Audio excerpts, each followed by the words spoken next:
Good morning. I am still a little sick with some kind of cold, and I'm sweating a lot, but it's also 82 degrees, so don't know what it is.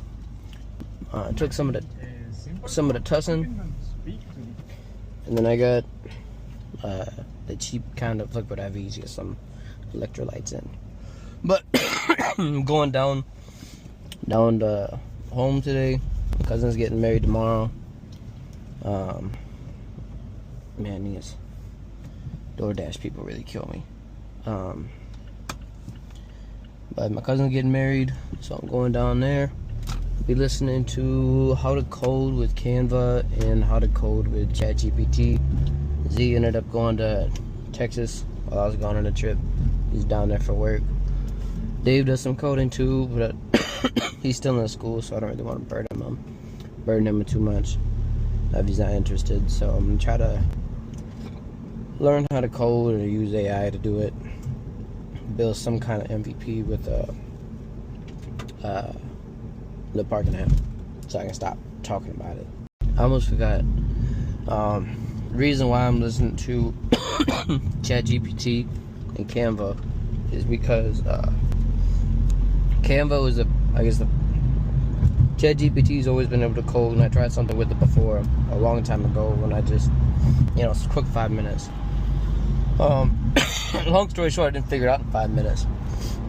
So now I'm gonna actually do a deep dive in it, and I saw a video on Canva first, and then I just saw a new one, ChatGPT 5, and it was a video specifically on coding and how it's making breakthroughs. So I'm probably going to use ChatGPT because it has a lot more repetitions of people using it, and it'll probably adapt quicker, or not adapt, but innovate quicker to be more accurate.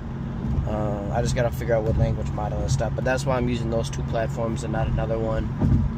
And nobody watched the videos right now, so I'm not really gonna ask for suggestions, but that's the reason why I picked those two.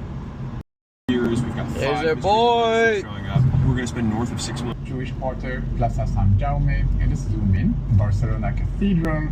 He's from Barcelona.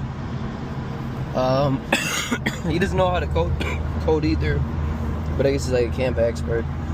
He played around with the coding. A lot of the stuff he was describing was like calculators, countdowns, simple animation, stuff like that. But he did have a map feature that he did on Barcelona, which went pretty good.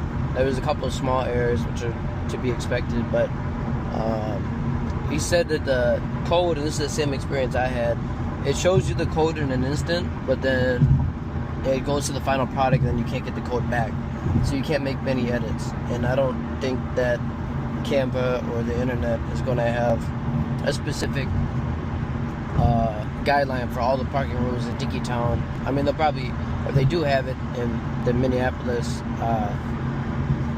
city website for the paid stuff, but paid parking, but I don't think they have it on all the other ones. So that could be a challenge, so I'm probably going to need to edit it, but you can make it into a website and stuff. He showed how to do that, and it looked pretty smooth. So I don't know, ChatGPT, I'll be able to edit the code, at least that's what it looked like. I tried that one before too, and I could copy and paste the code, but the issue with that is I got to use some other platform or something to do the website, and I don't know anything about this stuff. So try to put on a ChatGPT one at the next stop, and then I'll see you soon. Alright, I'm gonna watch 2 more videos about AI with car dealerships. We've been talking about it might help put in the background. Large dealerships do it, the background all in white or like a showroom. We might try it out in the car wash, take some pictures there, and then it's not super clean in there, like not showroom obviously, so maybe AI in the background of that. I know that guy Marco who does the sneakers too. There's a video taken horizontally and the AI at the top and the bottom, so maybe this could be a substitute. I don't really know what these guys are gonna say. This first guy's about AI how to sell more cars in 2024. We'll see if this actually has meat to it or not, and examples.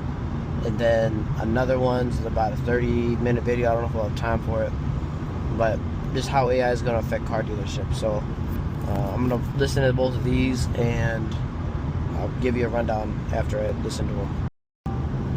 Alright, so we're 11 minutes in. It's pretty good. It's more talking about the space of AI in the car dealership area.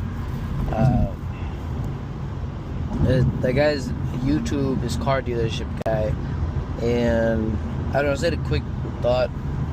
The AI seems to be bringing us to like a point of singularity almost, and it could be in every space. For example, I think the most notable one or easiest one to see is in architecture. If you use AI, you can try to make the most appealing to the eye, most aesthetic for the most amount of people, and make it the most convenient for everybody.